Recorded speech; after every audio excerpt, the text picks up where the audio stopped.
હાલો મિત્રો, જય હિન્દ જય ભારત। અત્યારે વણેલા ગાંઠિયાની મોજ માણી રહ્યા છે અમારા લોક લાડીગલા એવા કવિતા પટેલ લોકગાયક। અત્યારે ગાંઠિયા બનાવી રહ્યા છે, વણેલ ગાંઠિયા। તો મિત્રો ચાલો સર્વે બધાય ગાંઠિયા ખાવા માટે પધારો। હાલો મિત્રોને જય માતાજી ગયો। જય માતાજી બધા મિત્રોને। આલો ગરમા ગરમ લાઈ ગાંઠિયા ખાવા અને એ પણ વણેલા। જોઈજો આપડા વણેલા ગાંઠિયા। તો મરચા પણ તળાઈ ગયા છે અને ગાંઠિયાનું પાણું ઉતરે એટલી વાર છે। તો આપણે જિંદગીમાં જેટલા જીવીને એટલું મોજથી જીવવાનું, એટલે જે કરી યાદ આવે છે ત્યારે એ જિંદગીના દાડા છે ચાર, જીવાના મોજે દરિયા। તો આવી જિંદગી બધા અલપર જીવતા રહેજો અને આવી જ મોજ માણતા રહેજો। મિત્રો જય હિન્દ જય ભારત। અત્યારે જો લાઈવ ગરમા ગરમ વણેલા ગાંઠિયાની મોજ માણી રહ્યા છે અમારે સુરેશભાઈ પરેશા, તેમજ એમના જીવન સાથી અને તેમજ ભાંભરીટાળાથી એટલે કે સંદીપભાઈ રાઠોડ આજે ગાંઠિયાની મોજ માણવા માટે, તેમજ અમારે બાળ કલાકાર ઉસ્તાદ એટલે કે ધર્મ પટેલ,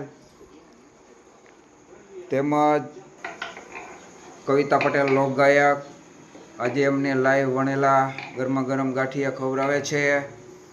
મિત્રો જય હિન્દ જય ભારત। ગરમા ગરમ ગાંઠિયા બની રહ્યા છે અને અમે અત્યારે ખાઈ રહ્યા છીએ લાઈ ગરમા ગરમ વણેલા ગાંઠિયા। તો તમારે ખાવા હોય તો પહોંચી જાજો અને કોમેન્ટમાં જરૂરથી કહેજો કે ગાંઠિયા વણેલા કોને કોને આવડે છે અને કેવા અઘરા હોય છે ગાંઠિયા વણવા, એટલે કોમેન્ટમાં જરૂરથી જણાવજો। હાલો સંદીપભાઈ, તમારે કઈ કહેવાનું થઈ છે? સંદીપ રાઠોડ વણેલા ગાંઠિયા બનાવ્યા છે ને મસ્ત કવિતાબેન પટેલે ગાંઠિયા બનાવ્યા છે ને ગાંઠિયા ખાવા આવી જાવ ગરમા ગરમ। હાલો સુરેશભાઈ।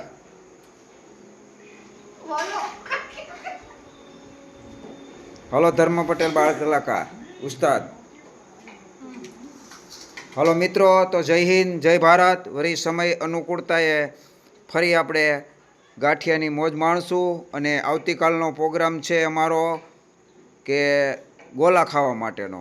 તો કાલે અમે સંદીપ રાઠોડ, સુરેશભાઈ તેમજ તેમના જીવનસાથી એટલે કે ધર્મપત્ની તેમજ ઉસ્તાદ કવિતા પટેલ, અમે બધાય કાલે ગોલા ખાવા માટે જવાના છીએ રાજકોટ। તો મિત્રો અત્યારે જો આ લાઈવ ગરમા ગરમ વણેલા ગાંઠિયા બને છે। તો જય હિન્દ જય ભારત।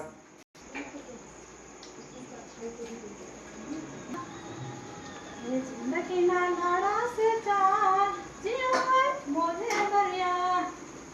તો ગાંઠિયા તો બહુ મસ્ત બન્યા છે ને તમને ખાવાની કેવી મજા આવશે મને કહેજો હો, કેવા બન્યા ગાંઠિયા કેવાક બન્યા? ગાંઠિયા બહુ મસ્ત છે, ગરમા ગરમ અને સ્વાદ પણ સારો છે। કોને બનાવ્યા? ગાયક કવિતાબેન ભજનિક કવિતાબેન પટેલ ગરમા ગરમ લાઈ ગાંઠિયા બનાવ્યા છે। તો આવો મિત્ર ખાવા ગાંઠિયા।